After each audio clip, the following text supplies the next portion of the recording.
is likely much greater unless you have a really good head start on it, right?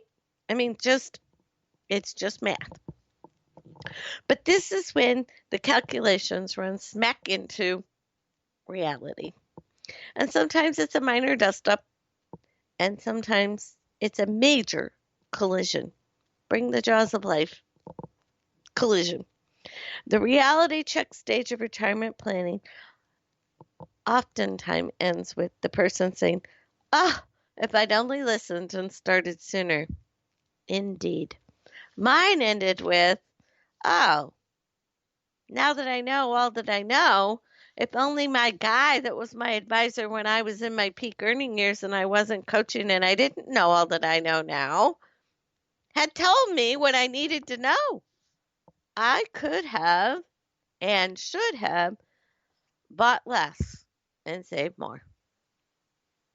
So you see, none of us are perfect. Don't strive for perfect. Strive for good. You'll be fine. It is never too early though to plan for a sleek retirement. I personally, now that I know what I know because I'm older than I used to be, I'd like to see extended families, grandparents, aunts, uncles, deposit cash funds into a child savings account above all other gifts. They could be tucked away into a tax deferred account. And it goes without savings, and I'll repeat it again and again and again.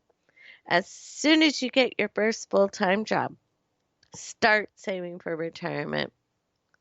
Don't be one of us in their older years going, "Oh my God, I wish I would have listened." Be one of the ones that sits back and says, "I listened. I feel good. I feel really good." Be one of those. Make an automatic deposit so that the money is out of sight and growing with compound interest, preferably in tax deferred mode. If you're 25 to 30 right now, about 300 to 400 a month is a good amount. Sounds like a lot, but it's only $100 a week. And I know you can do it if you commit to it. That's your nest egg. It has a great big do not disturb sign on it. It says, "Do not disturb. I'm incubating." Just leave it sit there.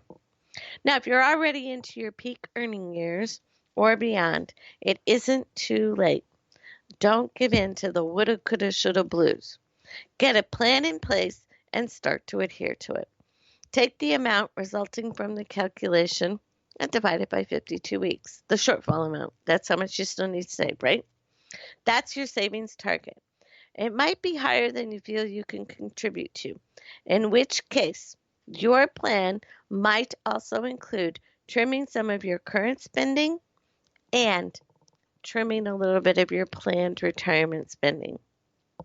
Now, I know you know my phone number, my email address, so if you need help, just reach out.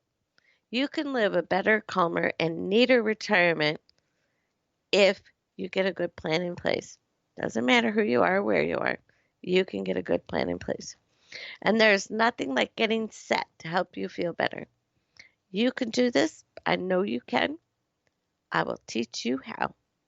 And the retirees, say it again, that are having the most fun, they're vibrant and healthy. They manage their money carefully, both prior to and during retirement. Retiring is not a get out of jail free card. Go spend all the money you want to spend. Let's whoop it up and charge everything we know to the credit card. You still need a plan. You still need to follow it. There's still going to be some unexpected events in the life. Another grandkid, another great grandkid, a party to go to here, a wedding to go to there. There's still going to be things that you need to have a little set aside for, and you want to have a little set aside for. So you don't get to go what they used to call hog wild when you retire. You still need a little plan, and that way you get to stay vibrant and healthy.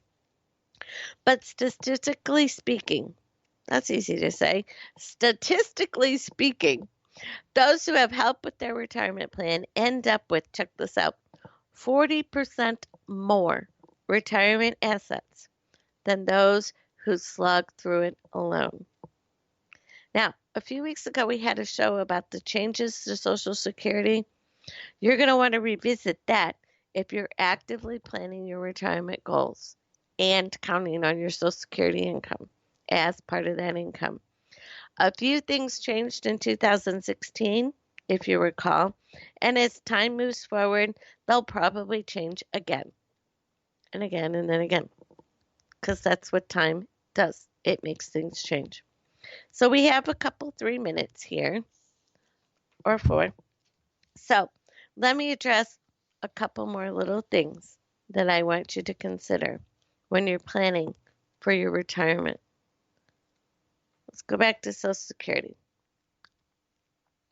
If you're a divorcee, as at least half of the folk are, you might be entitled to receive Social Security benefits based on your ex-spouse's income if you meet the qualifications, which goes something like this. Not exact, I don't have it written down, so you're going to need to look it up. SSA.gov, look it up. It's easy. All right, but here goes. If you were married for at least 10 years and you then divorced and did not remarry, you are probably eligible for receiving Social Security benefits based on your ex-spouse's income. Why is this important? Because if your ex-spouse made the big money in the household and you made the lesser money, their Social Security payout is going to be more than yours.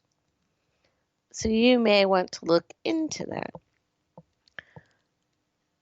and see which one you want to claim. Why are we talking about this? Because here's something that not many people make you aware of. If you start receiving your Social Security benefits based on your ex-spouse's Social Security, and it does not affect them, by the way, so there's no need to have an argument with your ex. No, you get it regardless of what they're getting, all right? But then, if your ex is still living and you have retired and you're receiving that Social Security and you remarry, you lose those benefits. It reverts back to your own. So if those increased benefits are a key part of your budget and your future budget, you must be very careful to keep that little factoid in mind if the love bug comes calling at your house. Now, this rule does change if your ex has passed away and you're eligible, you were married more than 10 years and they made more, and you're over 60. All of those things, not just some of them, all of them. Then, if you remarry, you do not lose the higher benefit. It's so complicated, but this is something you need to keep in mind. And you thought all those unmarried retirees that live together were being scandalous, huh? Nope. Frugal. Just being careful with their budget. So there you have it. Which will you be as time goes on? As you plan and execute your perfect retirement. Will you be a cabin in the woods or condo by the beach? Will you be a planner or will you be a slugger? Are you really good at taking care of all this yourself? Great. Go for it. Absolutely. There's so much stuff available that you can do so much for yourself. But what if you don't have time or you're not really good at it? Well, then get a coach. You know where to find me. Either way, let's plan ahead so that you get the results that you select. You're accustomed to me offering assistance and solutions. Today is just no different. I've been helping people just like you find solutions to money issues, both business and personal. since 2006. I help you solve your money problems, and I'm good at it. I get results. I can take you from tenant to owner and from broke to set. And before I close the show, I want to say one more thing about this whole Social Security thing. As you plan your retirement, please do not believe the rumors that say if I retire at 62, my Social Security will go up when I reach my full retirement age. If you start taking your Social Security at 62, it is fixed forever. It only goes up when they give you a cost of living raise, not when you get older. And if you wait until your full retirement age, you get more money. Or if you're still working, you're still healthy, you still want to work, you still, or your spouse is still working, so you don't need to claim the benefits to make do.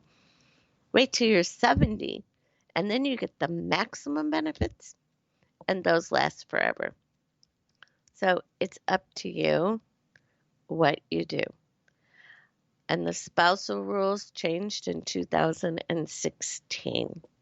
So anybody that's saying things changed, they ruined the spousal benefits, blah, blah, blah, that happened in 2016.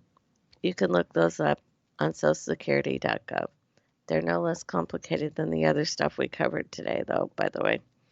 But they did change. So you might need a coach to help you through which spouse to claim first, how old you want to be, and what the best plan for you is. Because you do not want to cost yourself inadvertently thousands of dollars per year in benefits that you already paid into and you want to get the maximum out of. All right? Now, as your money coach, my job is to ensure your mortgage success, your debt reduction, wealth creation, and of course, appropriate insurance. So let's get started with your solid foundation and a step-by-step plan to reach your goals. We'll get results. And you know what I'm going to say before I say it? Be grateful, and you will attract good things. Until next time, I'm Rhonda Cobb, the Money Coach, and I get results.